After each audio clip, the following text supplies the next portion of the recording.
Irmãos queridos, pedimos por gentileza para todos vocês que têm nos...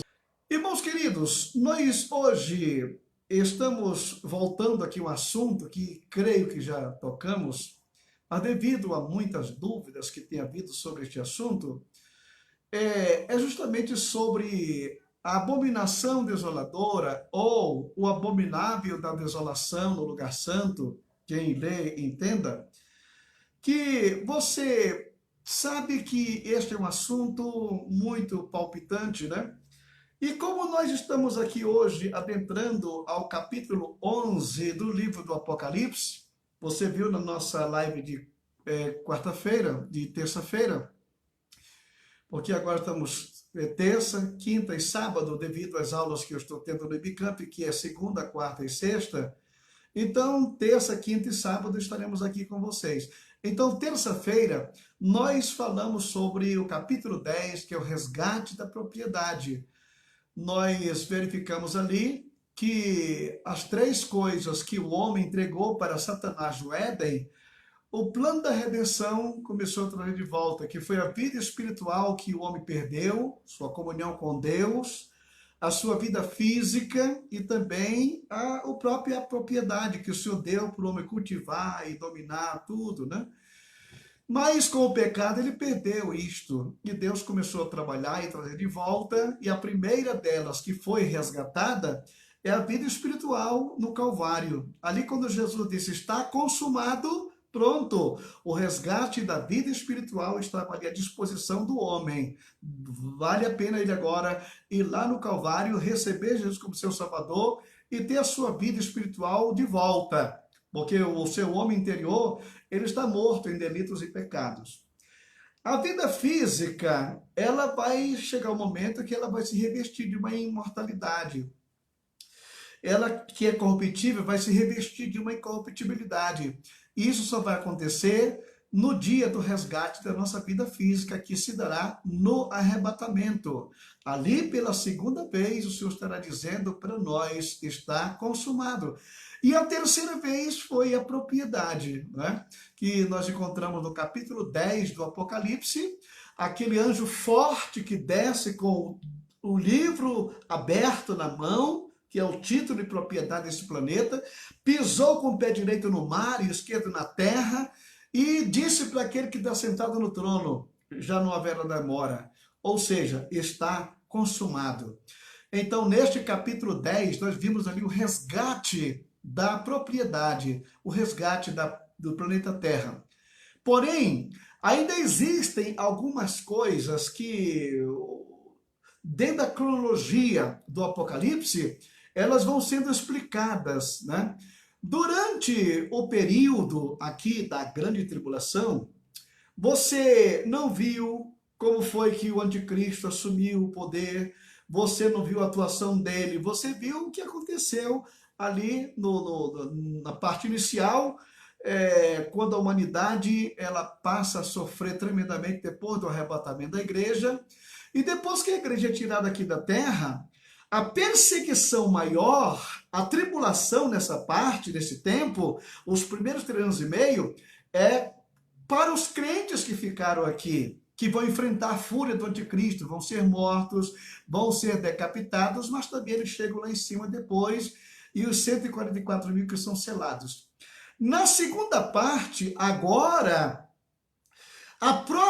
o julgamento que está vindo lá de cima, nos segundos 3 anos e meio, abertura, o toque das 4 trombetas, e também é quando o anticristo revela a sua verdadeira face diabólica, que ele passa a abrir o poço do abismo e atormentar a humanidade. Não é para matar, não vão morrer, é para castigar aqueles que receberam o número da besta.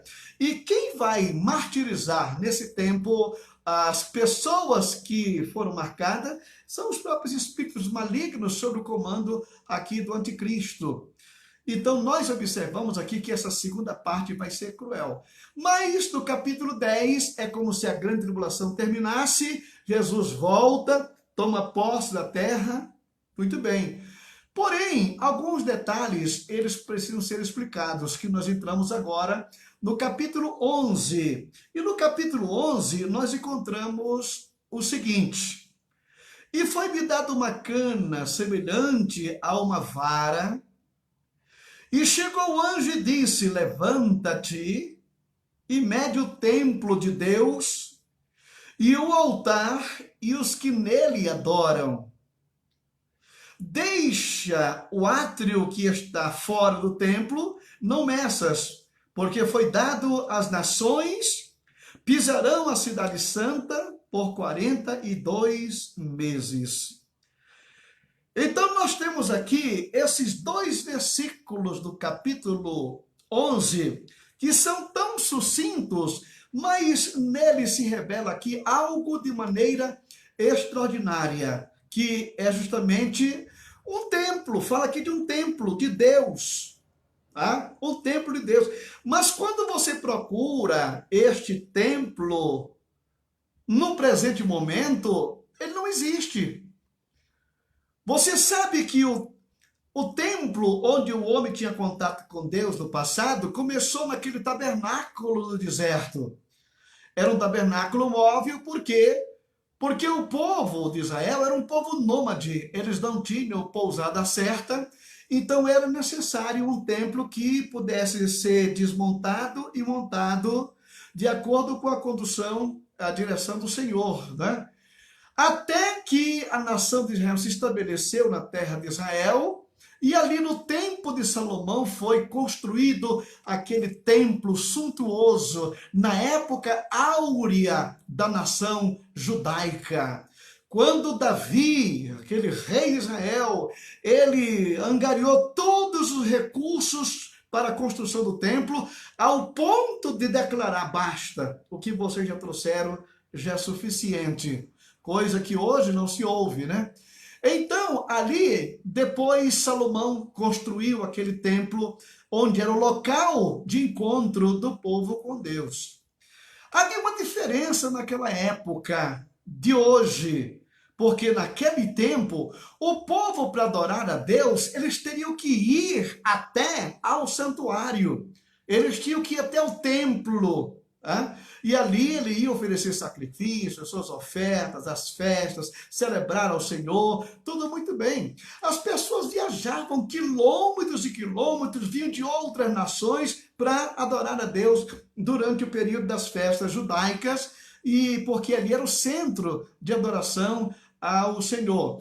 Mas aquele templo, ele foi destruído na época de Nabucodonosor, quando ele invadiu Jerusalém e destruiu completamente o templo, incendiou tudo e acabou o povo sendo levado para o cativeiro, onde passou 70 anos no cativeiro.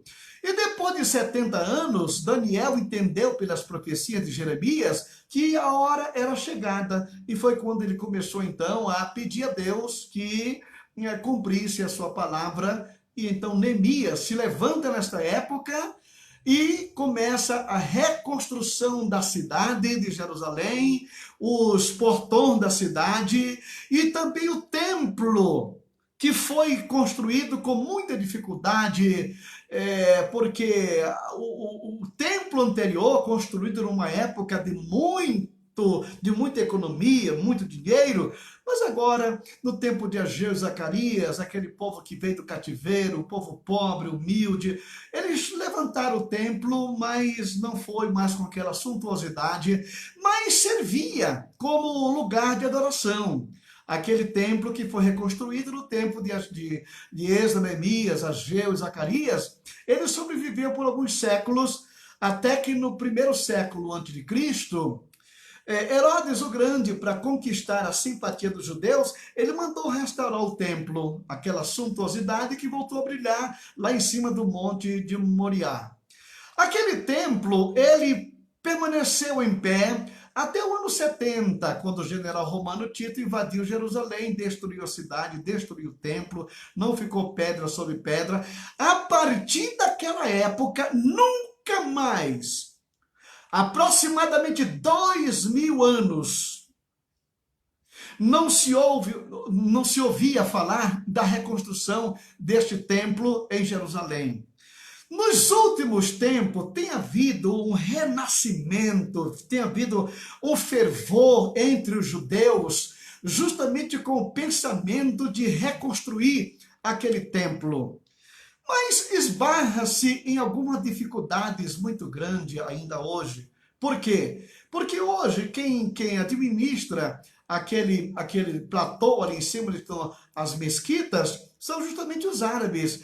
E o judeu fazer qualquer coisa ali agora é uma coisa totalmente fora de série, porque não vão deixar, não vão permitir, o problema vai ser muito sério, vai ser muito difícil na atualidade. Mas existe hoje justamente uma ideia entre o povo judeu de reconstrução do templo para que ele volte, o povo volte a adorar. Mas no local hoje estaria a Mesquita de Omar, segundo dizem aquele é o local, mas outros já entenderam que não é aquele local do templo, é mais um pouco para trás, e tem um espaço ali suficiente para a reconstrução daquele templo. Muito bem. Quando nós chegamos aqui no capítulo 11 de Apocalipse, aqui fala que esse templo ele está em pé, ele foi reconstruído. Mas quem foi que reconstruiu este templo aqui, hein? Quem foi? Então nós observamos, na realidade, que o profeta Daniel, ele fala justamente sobre este episódio, sobre este acontecimento da reconstrução do templo, que isso vai ser feito justamente nos últimos tempos. Por que nos últimos tempos?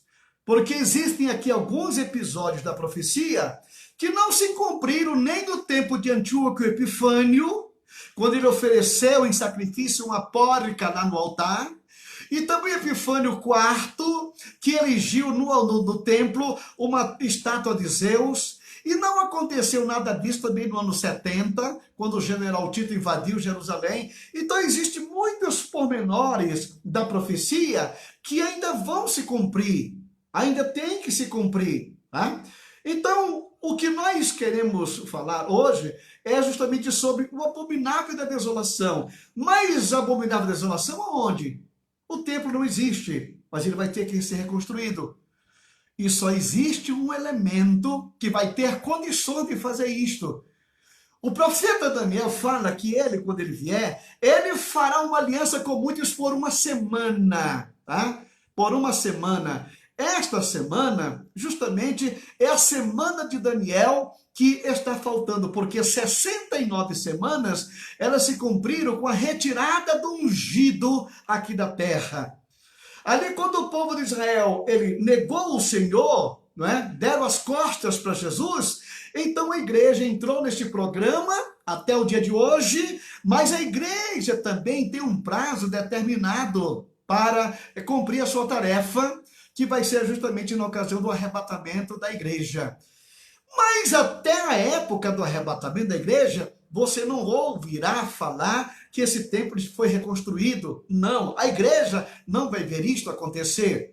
Mas o templo vai ser reconstruído quando? A igreja sai, o anticristo assume o comando do mundo, e com o poder que ele tem, ele vai fazer uma aliança com muitos por uma semana. Esses muitos aqui são as 3 religiões mais potentes do cristianismo na Terra, que são os judeus, que são os cristãos e que são o povo muçulmano. Tá? Então só ele vai poder agregar esses 3 elementos aqui nessa ocasião.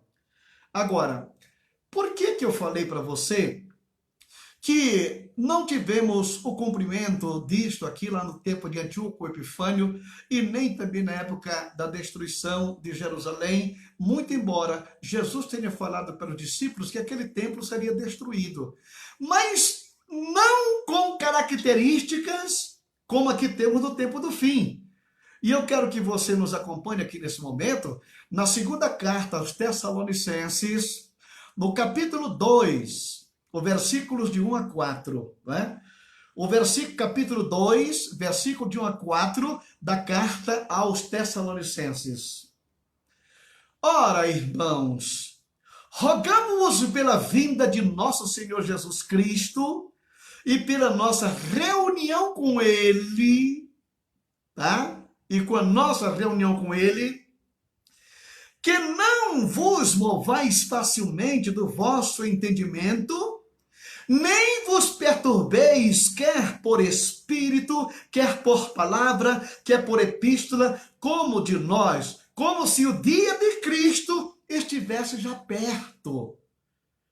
Paulo está orientando o povo de Tessalônica já há 2000 anos atrás. Ele está naquele momento porque os tessalonicenses, eles começaram a parar de trabalhar, de fazer as coisas, porque achavam que Jesus Cristo iria voltar nos seus dias. Não é assim. E Paulo dá aqui umas dicas, o que é que tem que acontecer? Tá? Como se o dia do Senhor já estivesse perto. Então dizendo aqui, ninguém de maneira alguma vos engane. Porque não será assim, sem que antes venha a apostasia e se manifeste o homem do pecado, o filho da perdição. Olha aqui, duas coisas impressionantes que tem que acontecer que não aconteceu lá no passado, tá? Então ninguém de maneira alguma vos engane, porque não será assim, sem que antes venha a apostasia.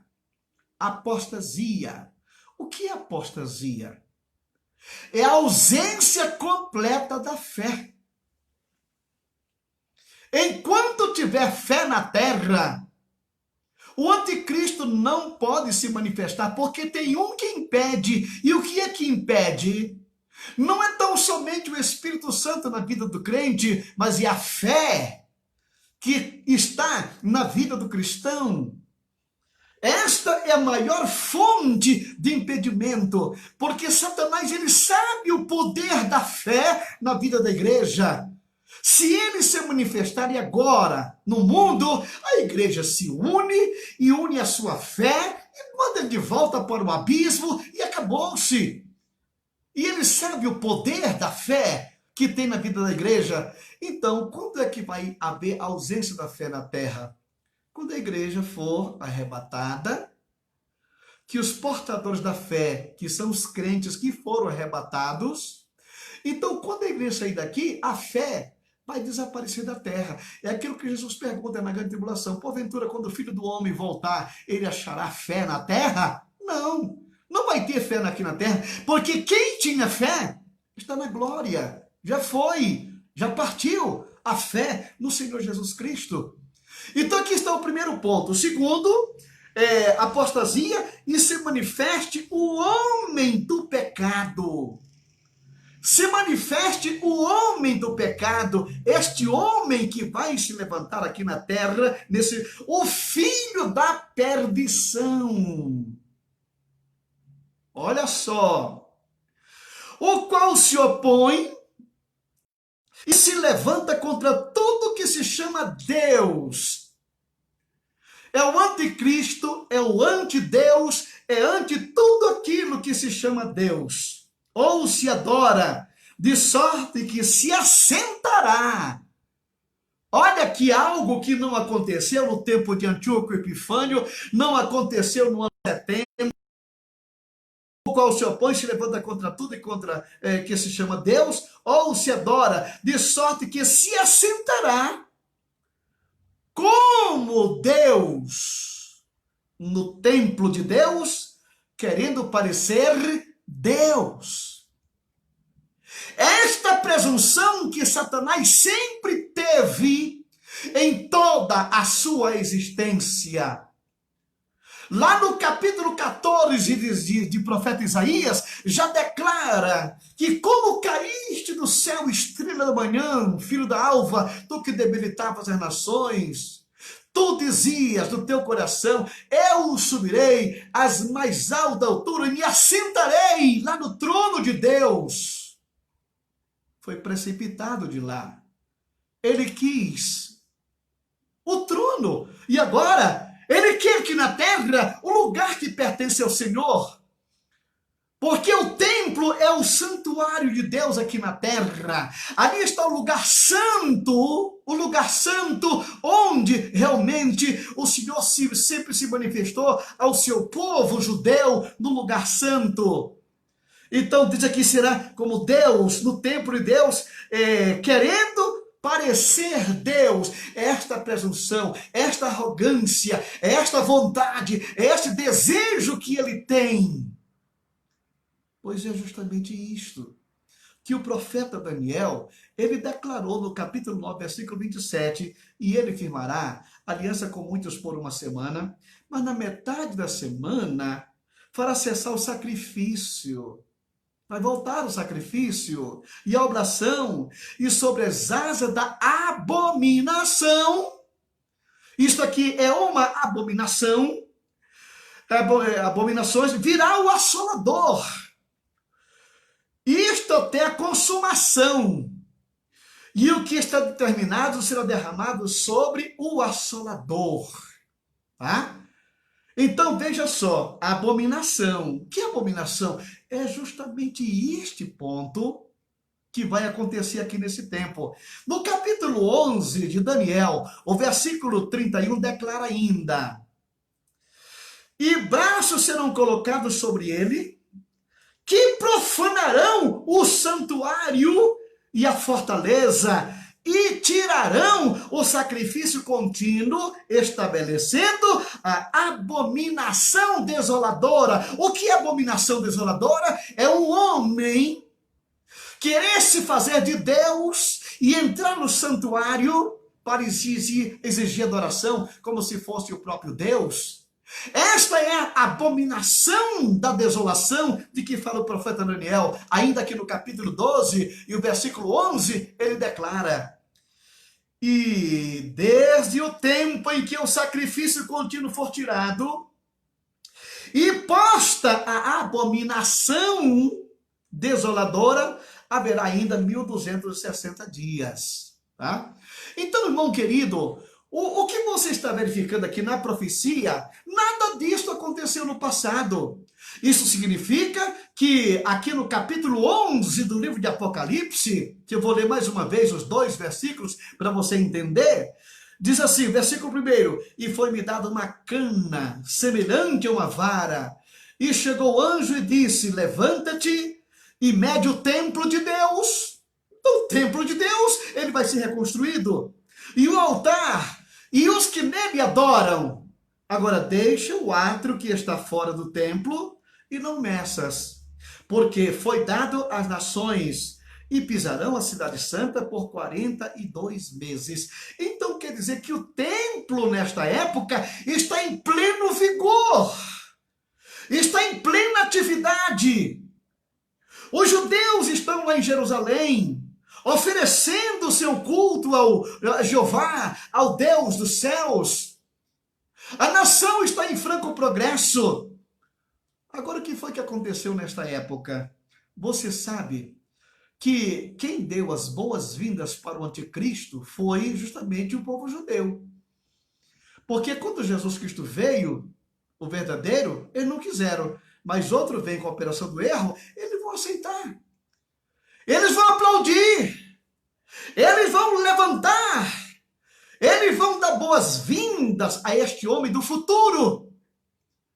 Porém, o Senhor Jesus Cristo, no capítulo 15, lá do versículo 15 do capítulo 24, do livro de Apocalipse, eu gostaria que você lesse comigo aqui agora. Vamos abrir aqui Apocalipse, o capítulo número 24, verifique o que diz aqui a Escritura Sagrada, para que nós possamos caminhar juntos a palavra de Deus. Olhe bem o que declara aqui o capítulo de Mateus, capítulo 24, e o versículo de número 15. Mateus 24 e 15.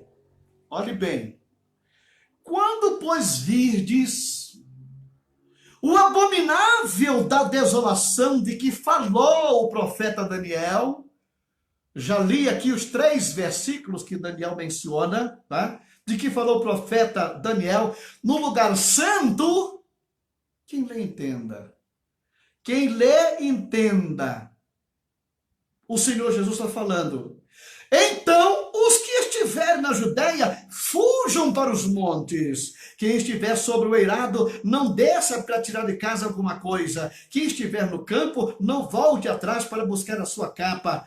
Ai das que estiverem grávidas e das que amamentarem naqueles dias. Orai para que a vossa fuga não se dê no inverno e nem no sábado, porque nesse tempo haverá grande tribulação como nunca houve no mundo e nem haverá jamais. Irmão querido, quando eu ouço essa expressão de Jesus aqui, grande tribulação como nunca houve e nem haverá jamais, você pode somar todas as guerras que já houveram no mundo. Una com a Primeira e a Segunda Guerra Mundial, com a destruição que já houve em muitas nações da Terra, com epidemias que já ceifaram vida de milhões de pessoas na Terra, some o nazismo que ceifou a vida de mais de 100 milhões de judeus, some toda a atrocidade feita com a humanidade. Isto aqui é café pequeno em relação ao que Jesus está falando aqui, que haverá uma grande tribulação como nunca houve e nem haverá jamais. E nem haverá depois. E como é o sinal para isto, hein? Para o povo judeu, é quando ele adentrar o templo, quando ele entrar no santuário, que exigia adoração, isto aqui é a abominação desoladora. Um homem querer se passar por Deus, ocupar um lugar que pertence a Deus, aí pronto. Nesta hora que ele se endeusa, que ele se sente o Senhor poderoso aqui na terra, então o judeu já tem isso como sinal. Foge. Desaparece, te esconde, porque a situação vai ser difícil para vocês daqui para frente, não somente para os judeus, mas para os crentes que aqui ficaram também nesta época, que vão ser mortos, que vão ser decapitados, vão sofrer as maiores atrocidades em praças públicas, queimado aos montes, como nunca houve em toda a face da terra. O profeta Zacarias, ele mostra que vai haver uma mortandade de aproximadamente 2/3 da população da Terra. É muita coisa, mais de 5 bilhões de habitantes vão desaparecer aqui neste tempo da grande tribulação. Você pode calcular, você pode imaginar, nunca houve algo igual e nem haverá jamais. Então, o que é abominável desolação? É justamente este episódio, quando o anticristo sentir Senhor, né? O poderoso. Nós vamos falar mais adiante de onde provém esse poder que ele vai receber aqui na face da terra. Quando entrarmos no capítulo 17 e o capítulo 13, nós vamos verificar justamente o poderio que esse elemento ele vai ter aqui no globo da terra. E como a humanidade vai sofrer, porque ele quer destruir a criação divina. Porque ele sabe que se ele destruir a raça humana e destruir os judeus, ele está vencendo Deus. Porque o papel dele de matar, roubar e destruir está se cumprindo aí dessa forma. Porém, Deus é Deus e Deus continua sendo Deus. O poder dele nunca diminuiu. Ele é o mesmo de ontem e hoje será eternamente. Agora, irmãos amados, para que este templo ele volte a funcionar, ele vai ter que ser reconstruído, né? E hoje, quando você vai a Jerusalém, você visita o Museu do Templo, existe uma ansiedade tão grande do povo judeu de ter o seu templo de volta. Eles têm todo o material, tudo o que precisa para a construção, só que eles não têm a força, eles não têm autoridade para subir naquele platô das mesquitas e construir ali o seu templo, mesmo naquela área que fica depois da mesquita de Omar. Ali tem um espaço, que a medida é aquela medida feita pelo profeta Ezequiel. Então, praticamente as coisas estão caminhando de uma maneira a passos largos. Agora, quando nós começamos a observar o cenário do mundo, quando começamos a observar o globo da Terra, a convulsão que está havendo entre as nações da Terra, o beco está se estreitando cada vez mais. O funil está ficando mais fino. A multidão que entrou aqui vai ter que sair lá no bico.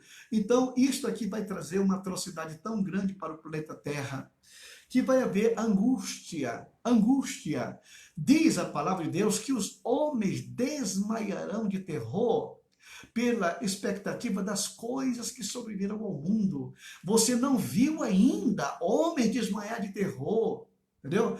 Agora calcule vocês. Olhe bem para o que está acontecendo no presente momento. Você está vivendo profecia. Você está vivendo este episódio aqui agora. Preste bem atenção. Esta pandemia nada mais nada é do que um pequeno exército que veio para atormentar a humanidade. Agora você sabe, nesta pandemia, quantas nações já foram à bancarrota? Quantas empresas já se fecharam? Quantos empregos cessaram? Quantos pais de família estão sem trabalhar, sem poder sair, num problema sério, que por mais que a autoridade grite, olha, vocês agora podem sair, mas ninguém tem ânimo para fazer isto. Você vê todo dia notícia, morreu mais um, olhe pelo pastor, pela família do pastor que já passou para a eternidade. Infelizmente, nós estamos vivendo numa época em que as coisas elas estão afunilando, afunilando. Agora, daqui a alguns tempos, imagine, como eu disse ainda ontem para um amigo nosso que esteve aqui, né? Eu disse para ele, olha, esta aqui é a primeira onda. É a primeira onda. A segunda está vindo aí. E quando vier a terceira, você vai ver homens se matando pelo meio da rua. Angústia para tudo quanto é lado. Não tem respeito e nem segurança em ponto nenhum do planeta Terra. E isso tudo vai se afunilando e nós estamos vivendo a profecia.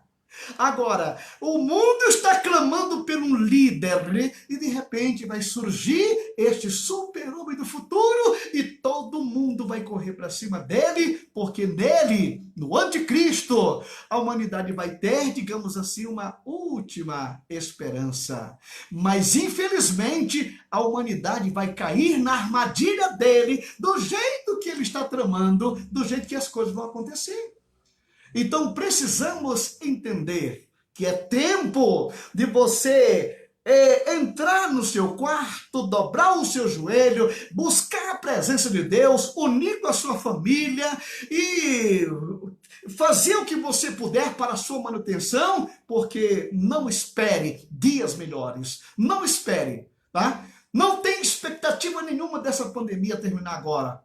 Depois que for muita gente à bancarrota, então vai haver uma debelação. E muitos que estavam com as suas defesas fragilizadas já estão partindo para a glória. Agora você imagina, quando vier uma segunda e uma terceira onda, numa situação como esta, irmão querido, nós não somos como os demais que não têm esperança. Nós temos uma esperança gloriosa na glória.